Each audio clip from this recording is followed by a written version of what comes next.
Jake Morrison wiped the sweat from his forehead as he finished his morning security rounds aboard the Aurora Dawn. The massive research ship hummed quietly through space, its engines pushing them toward another distant world. Jake had been working as a security officer on the vessel for 3 years now.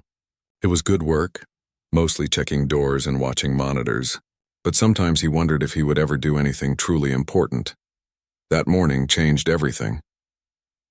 Captain Roy Martinez called Jake to the main briefing room right after breakfast. Jake had never been called to an official meeting before. Usually, the captain just gave him his daily assignments through the computer system. As Jake walked through the ship's corridors, he tried to think of what he might have done wrong. The briefing room was larger than Jake's quarters, with a big table in the center and screens covering the walls. Captain Martinez was already there, along with Dr. Lisa Chen, the ship's lead scientist. Dr. Chen specialized in studying alien animals, and she always seemed to know more about creatures from other worlds than most people knew about Earth animals. "Sit down." "Jake," Captain Martinez said, gesturing to a chair across from them, "we have something important to discuss with you."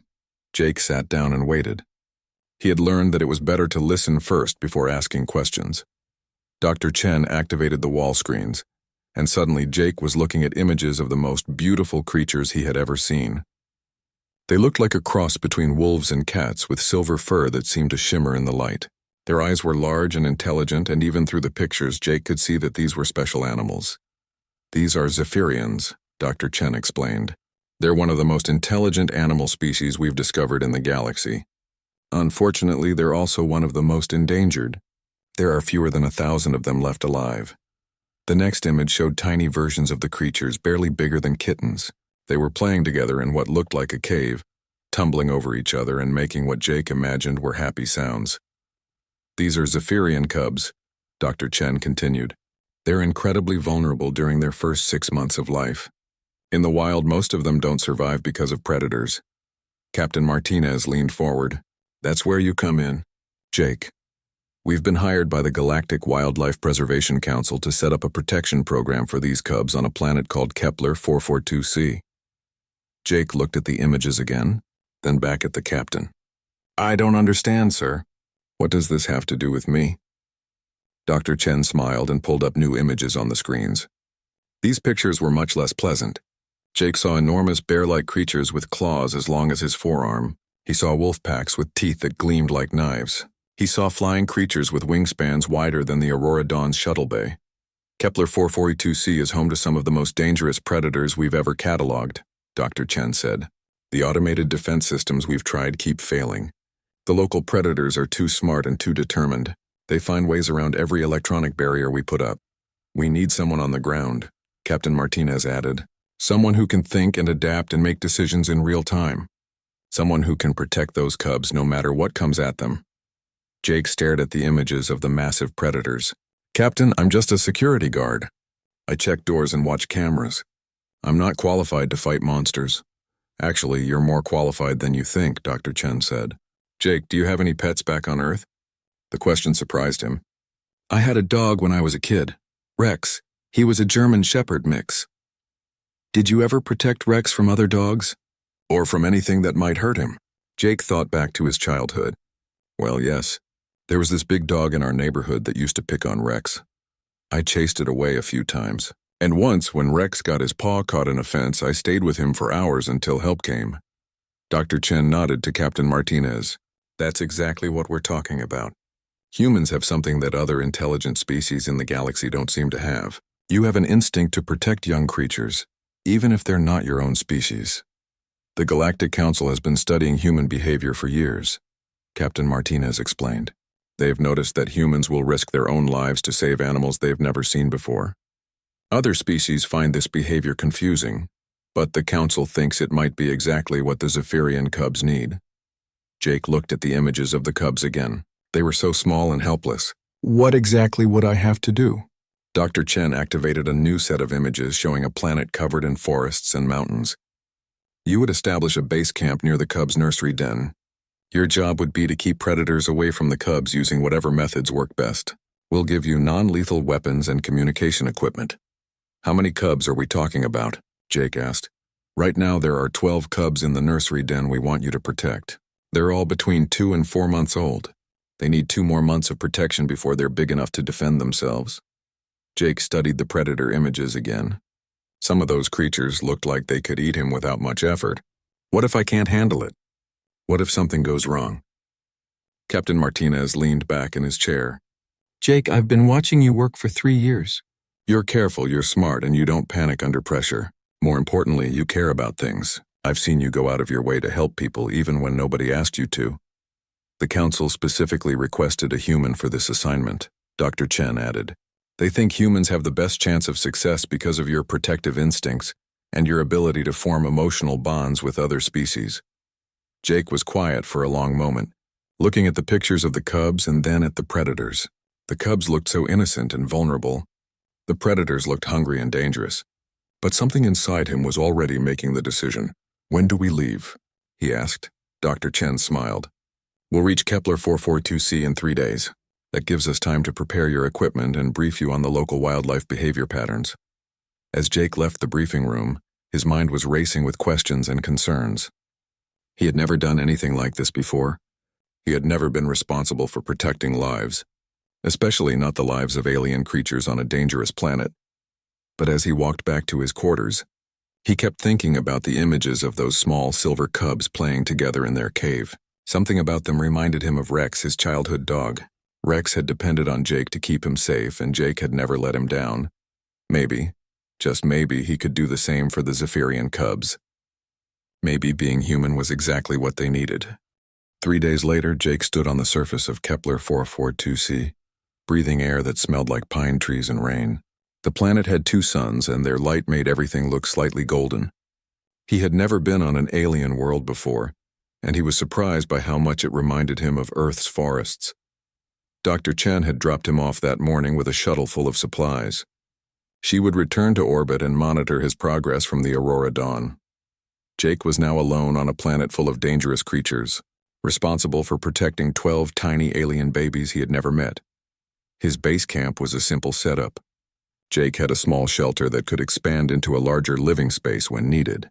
He had communication equipment to stay in touch with the ship. Most importantly, he had several non-lethal weapons designed to scare away predators without killing them. The Zephyrian nursery den was about 50 meters from his camp. It was a natural cave in the side of a rocky hill, with an opening just large enough for the adult Zephyrians to enter and exit. Jake could hear soft sounds coming from inside, like puppies playing. When he first approached the den, 3 adult Zephyrians came out to investigate him. They were even more beautiful in person than they had been in the pictures. Their silver fur moved like liquid metal in the sunlight, and their eyes held an intelligence that made Jake feel like they were studying him as much as he was studying them. The adults were cautious at first. They stayed between Jake and the den entrance, watching his every move. Jake sat down on a nearby rock and waited.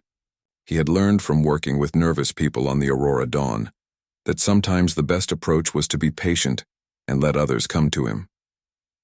After an hour of quiet observation, the adult Zephyrians seemed to decide he was not a threat. They retreated into the den, but Jake could still feel them watching him from the darkness inside. That evening, Jake got his first glimpse of the cubs. As the golden light of the dual suns began to fade, small silver shapes began peeking out of the den entrance. The cubs were even tinier than Jake had expected, each one small enough to fit in his hands. They were curious about everything. Jake watched as they tumbled out of the den in a playful pile, investigating every rock, every plant, every strange smell in their environment. Their movements were clumsy but enthusiastic, like human toddlers learning to walk. One of the cubs, braver than the rest, approached Jake's position. It sat down about 10 feet away from him and tilted its head, studying the strange 2-legged creature. Jake remained very still, not wanting to frighten it. The cub made a soft chirping sound, almost like a question. Without thinking, Jake made a gentle clicking noise with his tongue, the same sound he used to make to call his dog Rex when he was young. The cub's ears perked up, and it took a step closer. Soon, 2 more cubs joined it, and then 3 more. Before long, Jake was surrounded by curious baby Zephyrians, all of them making soft chirping sounds and studying him with their large, intelligent eyes. Jake spent his first week on Kepler 442c learning the routines of his charges. The cubs were most active during the early morning and late afternoon when the temperature was cooler. During the heat of the day, they stayed inside the den with the adults. At night, they slept in a pile near the back of the cave. The adult Zephyrians gradually became more comfortable with Jake's presence. He was careful never to approach the den directly or make any sudden movements. Instead, he stayed in his designated area and let them observe him going about his daily routines. Jake established a patrol pattern around the den site. Every few hours he would walk a wide circle through the surrounding forest, checking for signs of predators. Dr. Chen had given him detailed information about the local wildlife, and he learned to identify the tracks and scents of various dangerous creatures. On his 8th day on the planet, Jake encountered his first real threat. He was returning from his afternoon patrol when he noticed the cubs were not playing outside the den as they usually did at that time of day. The adult Zephyrians were also nowhere to be seen. Jake felt the hair on the back of his neck stand up. Something was wrong. Moving carefully through the trees near his camp, Jake spotted them. 6 razor-fang wolves had positioned themselves in the forest watching the den site. Each wolf was about the size of a large earth wolf, but their teeth were longer and sharper, designed for tearing through tough alien hide. The wolves had not noticed Jake yet. They were focused entirely on the den, probably trying to figure out how to get inside to reach the cubs. Jake could see the hunger in their yellow eyes. Jake's first instinct was to use the sonic deterrent device Dr. Chen had given him. It was designed to emit a high-frequency sound that would be painful to most predators and drive them away. But as he reached for the device, something unexpected happened. One of the wolves caught his scent and turned to look directly at him. For a moment, Jake and the predator stared at each other across the forest clearing. The wolf was easily twice Jake's weight and had natural weapons that could tear him apart in seconds. Instead of reaching for his equipment, Jake found himself stepping forward. He planted his feet firmly on the ground, straightened his back, and made direct eye contact with the lead wolf. Then from somewhere deep in his chest, Jake let out a low, threatening growl. The sound surprised even Jake. He had never made a noise like that before. It was primal and dangerous, the kind of sound a protective parent makes when something threatens their children. The effect on the wolves was immediate and startling. The pack leader stopped moving forward and tilted its head, studying Jake with what looked like confusion rather than aggression. The other wolves also paused, their confident hunting postures shifting to something more uncertain. Jake took another step forward, maintaining eye contact with the leader. "No," he said in a firm, quiet voice. "These cubs are under my protection." For several long minutes, Jake and the wolf pack faced each other in the forest. Jake could feel his heart pounding, but he refused to back down. These cubs needed him, and he would not let them down. Slowly, the pack leader began to back away. One by one, the other wolves followed. They did not run or show signs of fear, but they clearly understood that Jake was claiming the territory around the den as his own. As the wolves disappeared into the forest, Jake realized that something fundamental had changed. The predators were not seeing him as prey or even as a threat to be eliminated. They were recognizing him as a protector, another guardian in their world. That evening, the cubs came out to play as usual, unaware of how close danger had come. Jake sat on his rock and watched them tumble around in the fading sunlight, feeling a strange sense of pride and responsibility he had never experienced before. He was no longer just a security guard checking doors and watching monitors. He was a guardian, standing between innocence and danger on an alien world, and somehow it felt like exactly what he was meant to be doing. 3 weeks had passed since Jake's first encounter with the razor-fang wolves, and his daily life on Kepler 442c had settled into a comfortable routine. The cubs had grown more playful and confident, often approaching Jake during their evening playtime. The adult Zephyrians no longer watched him with suspicion. Instead, they seemed to accept him as part of their extended family. But the most surprising change was happening with the local predators. Every few days, Jake would spot various dangerous creatures at the edge of the forest surrounding the den site. They would observe him and the cubs for a while, then move on without attempting to attack. Word seemed to be spreading through the predator community that this particular territory was under the protection of something they did not fully understand. Jake had started talking to Dr. Chen about these encounters. During his daily communication checks with the Aurora, She was fascinated by his reports but struggled to explain what was happening. According to everything we know about predator behavior, Dr. Chen had told him during their morning call, these creatures should see you as either prey or competition. They shouldn't be showing you this kind of respect. Jake was thinking about her words as he sat outside his shelter, watching the cubs play their morning games. They had invented a kind of tag game where they would chase each other around the rocks near the den entrance. Their silver fur caught the light of the dual suns, making them look like living jewels. One of the cubs, the same brave one who had first approached Jake, had started bringing him small gifts. Today it was a colorful stone it had found somewhere. The cub would place the object near Jake's feet, chirp softly, then run back to join its siblings. Jake had begun collecting these gifts in a small pile near his shelter. As Jake watched the cubs play, he noticed movement at the edge of the forest. Something large was approaching through the trees. Jake stood up slowly, ready to position himself between the cubs and whatever was coming. What emerged from the forest made Jake's breath catch in his throat. It was a shadowclaw bear, the largest predator on Kepler 442c. The creature stood nearly 3 meters tall and weighed as much as a small vehicle. Its claws were the length of Jake's forearms, and its teeth could crush bone without effort. The bear moved with surprising grace for something so massive. It stopped at the edge of the clearing and studied the scene before it. Jake could see intelligence in its dark eyes as it took in the playing cubs, the watchful adult Zephyrians, and the strange human standing guard over them all. Jake felt his heart racing, but he did not reach for his weapons. Something about the bear's posture told him that this was not an attack. This was something else entirely. Instead of retreating or preparing to defend himself, Jake found himself walking toward the massive predator. The adult Zephyrians made warning sounds from the den entrance, but they did not flee. Somehow they trusted Jake to handle this situation. As Jake approached, the bear lowered its head slightly, studying him with those intelligent dark eyes. Jake stopped about 10 feet away from the creature and looked directly at it.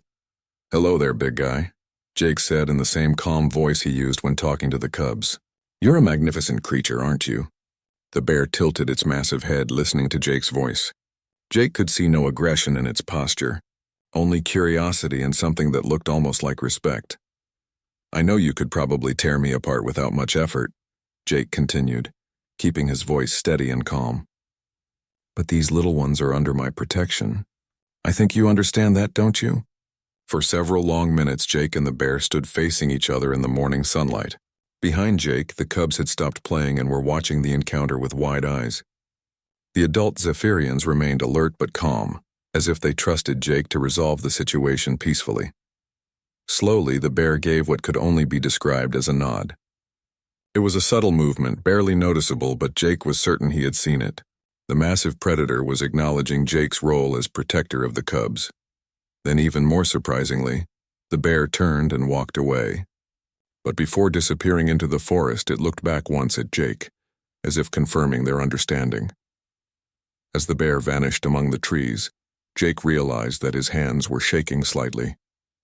Not from fear, but from the incredible realization of what had just happened. He had communicated with one of the most dangerous predators on the planet, and they had reached some kind of agreement.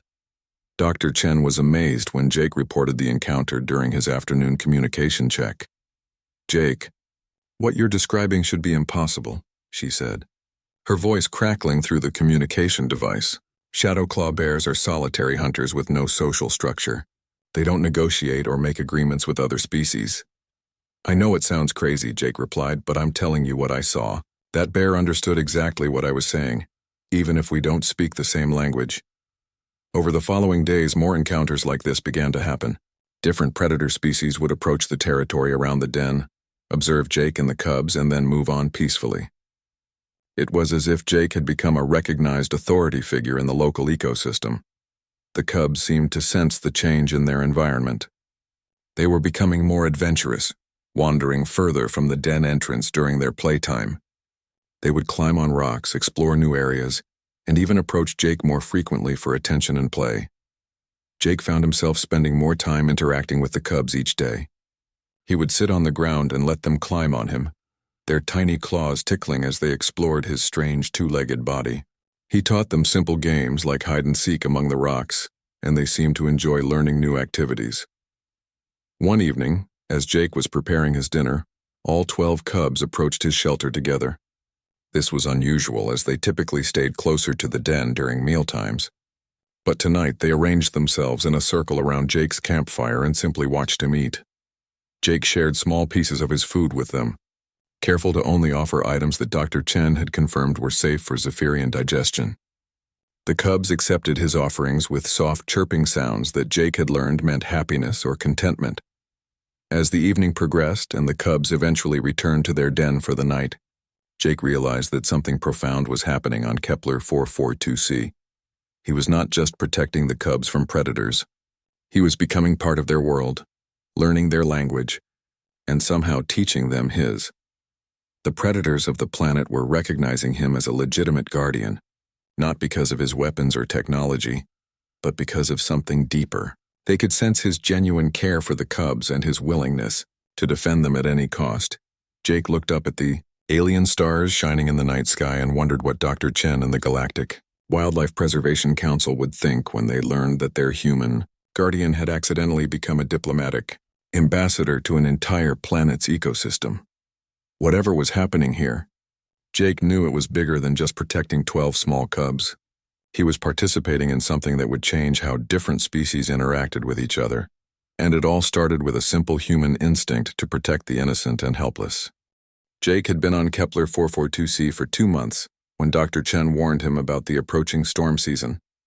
She called it a superstorm, a massive weather event that happened twice each year on the planet. The storms brought hurricane-force winds, lightning that could split trees in half, and rain that fell like bullets from the sky. "This is going to be the most dangerous time for the cubs," Dr. Chen explained during their morning communication. "When these storms hit, all the predators on the planet abandon their normal territories and look for any shelter they can find. Desperate, hungry animals will take risks they normally wouldn't." Jake looked at the 12 cubs playing near the den entrance. They had grown larger over the past weeks, but they were still small and vulnerable. The adult Zephyrians seemed nervous, staying closer to the den and making worried sounds whenever the wind picked up. "How long do these storms usually last?" Jake asked. "The worst ones can go on for 3 or 4 days, Dr. Chen replied. "You need to prepare for the possibility that dozens of predators might try to shelter near the den. They'll be scared, wet, and hungry. That's a dangerous combination." Jake spent the next 2 days preparing for the storm. He reinforced the area around the den entrance with additional barriers. He checked all his equipment and made sure his communication devices were protected from water damage. Most importantly, he stockpiled food and fresh water for both himself and the cubs. The storm arrived on a Tuesday morning with little warning. Jake woke up to the sound of wind howling through the forest like a living thing. The dual suns were hidden behind thick, dark clouds that made the morning look like twilight. Lightning flashed purple and white across the sky, followed by thunder that shook the ground. Within an hour, the rain began. It fell so hard that Jake could barely see beyond his own shelter. The cubs had retreated deep into their den with the adult Zephyrians, and Jake could hear them making frightened sounds as the storm raged outside.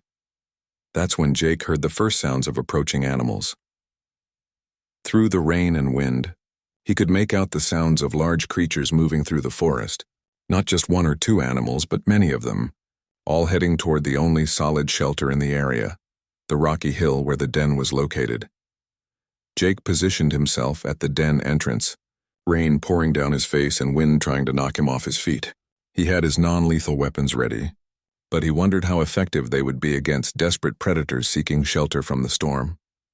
The first arrivals were the razor-fang wolves he had encountered before, but this time there were more of them, at least 10 wolves, their fur soaked and their eyes wild from the storm. Behind them, Jake could see the massive shapes of shadowclaw bears approaching through the rain. Jake's heart pounded as he realized he was about to face every major predator species on the planet at the same time. Under normal circumstances, these creatures would never be in the same area together, but the storm had driven them all to seek the same shelter. As the predators approached, Jake expected them to fight each other for access to the den. Wolves and bears were natural enemies, and the smaller predators would normally flee from both. But something extraordinary happened instead. The pack of razor-fang wolves stopped about 20 meters from the den entrance and arranged themselves in a loose line facing outward. The shadowclaw bears positioned themselves on either side of the den opening. Smaller predators that Jake had never seen before filled in the spaces between the larger animals. Instead of fighting each other, the predators were working together to create a protective barrier around the nursery den. Jake stood in the center of this incredible formation, water streaming down his face, and realized that the predators were not here to threaten the cubs. They were here to help protect them from the storm. A young razor-fang wolf, separated from its pack and shivering with cold, approached Jake cautiously. The wolf was soaked and frightened, clearly seeking comfort and warmth. Without thinking, Jake knelt down and extended his hand toward the animal. The wolf sniffed his hand, then pressed against Jake's side for warmth. Soon other young predators began approaching him as well. Jake found himself serving as a comfort source for scared animals that should have been his enemies. Throughout the first day of the storm, Jake watched in amazement as the predators maintained their protective formation. They took turns leaving to hunt for food, and when they returned, they shared their catch with the group. Wolves that would normally compete with bears for territory were lying peacefully next to them. The cubs, initially terrified by the presence of so many dangerous animals, gradually began to peek out of the den. They seemed to sense that these predators were not threats, but rather temporary allies in weathering the storm. On the second day, as the storm continued to rage, Jake witnessed something that made him question everything he thought he knew about animal behavior. A young shadowclaw bear cub, no bigger than the Zephyrian cubs, had become separated from its mother during the storm. The frightened baby bear was crying and shivering near the edge of the protective circle. Without hesitation, the adult Zephyrians emerged from their den and gently guided the bear cub inside where it would be warm and safe. Soon after, wolf pups that had been brought along by their pack were also invited into the den.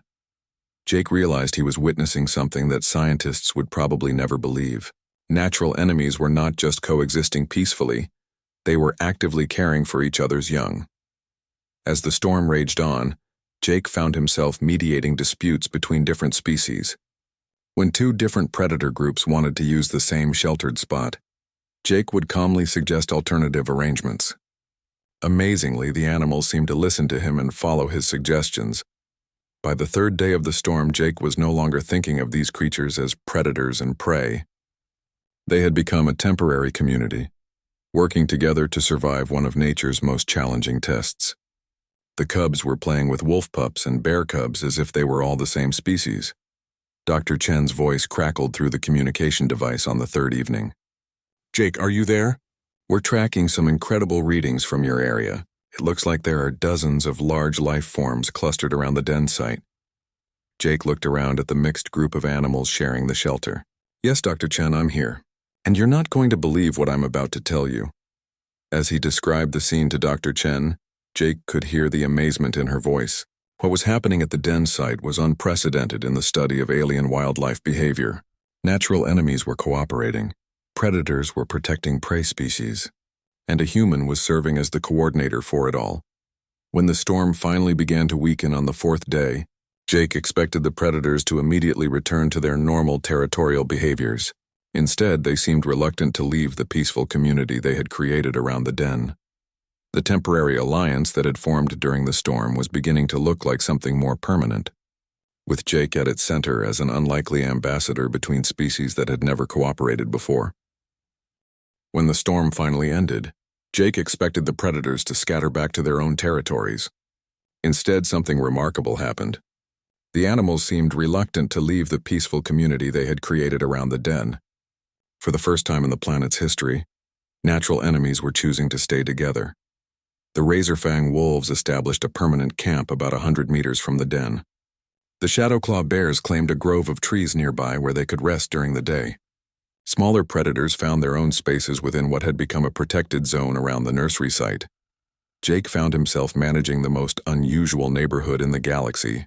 Each morning he would walk through the area, checking on different animal families and helping resolve any conflicts that arose.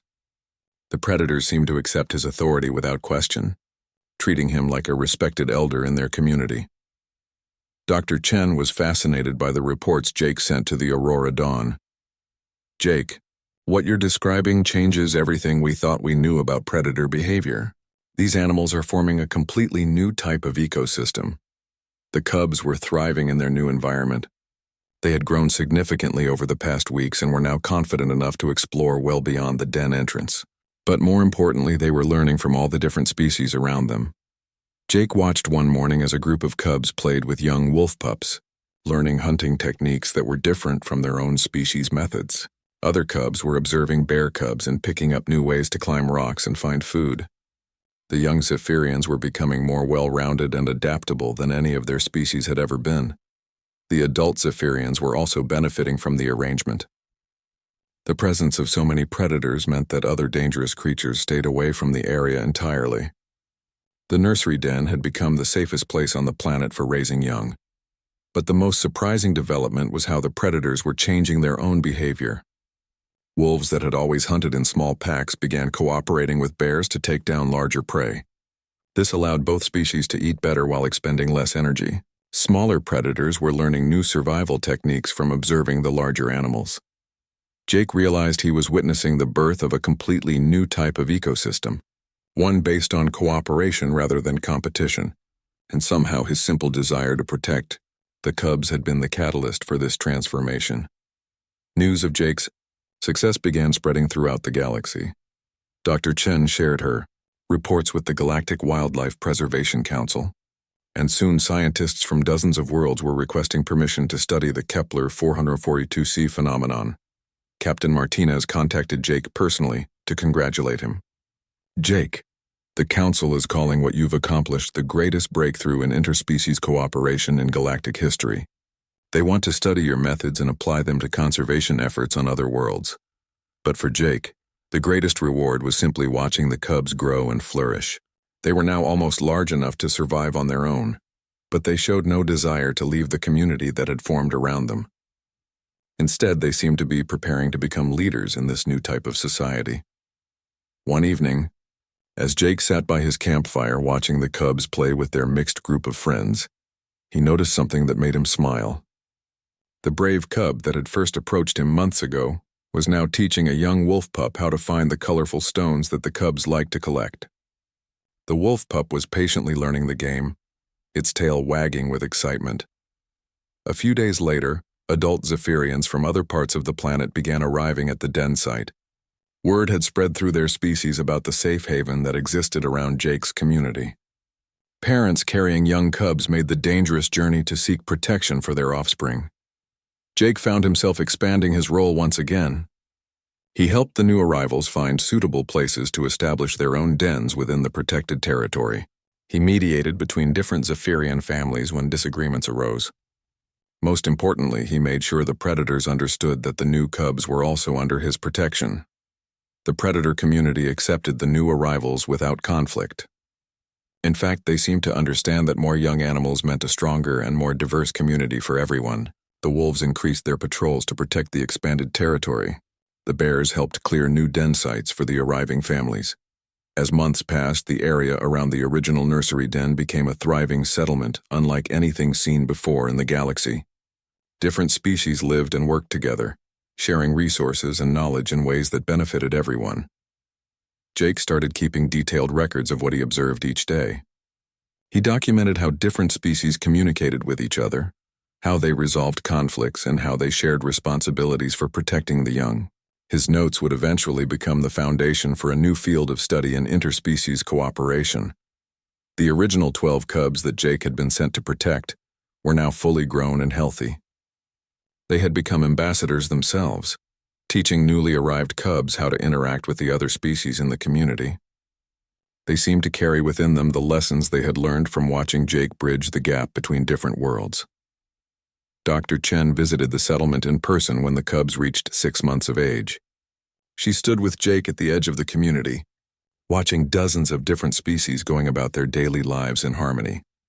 "Jake, when we sent you here, we hoped you could keep 12 cubs alive for a few months," she said, shaking her head in wonder. "Instead, you've created a new model for how different species can coexist. This community is going to change conservation efforts throughout the galaxy."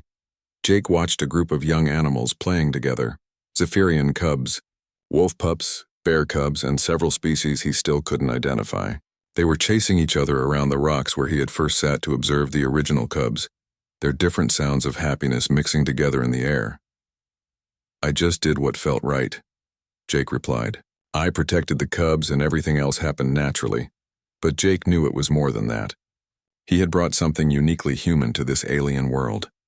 The ability to see past differences and focus on what connected different beings.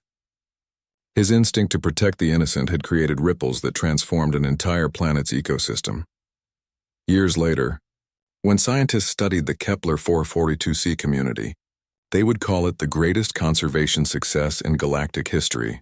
The settlement became a model that was replicated on dozens of other worlds, saving countless endangered species through the power of cooperation. For Jake, the legacy was simpler but more meaningful. He had proven that sometimes the most profound changes begin with one person's willingness to stand between danger and innocence, to build bridges instead of walls, and to believe that cooperation was possible even when everything suggested otherwise. The cubs he had protected grew up to protect others in turn, carrying his lessons to their own offspring and proving that the greatest inheritance one generation can leave the next is the knowledge that different doesn't have to mean enemy, and that protecting others is the highest calling any being can answer.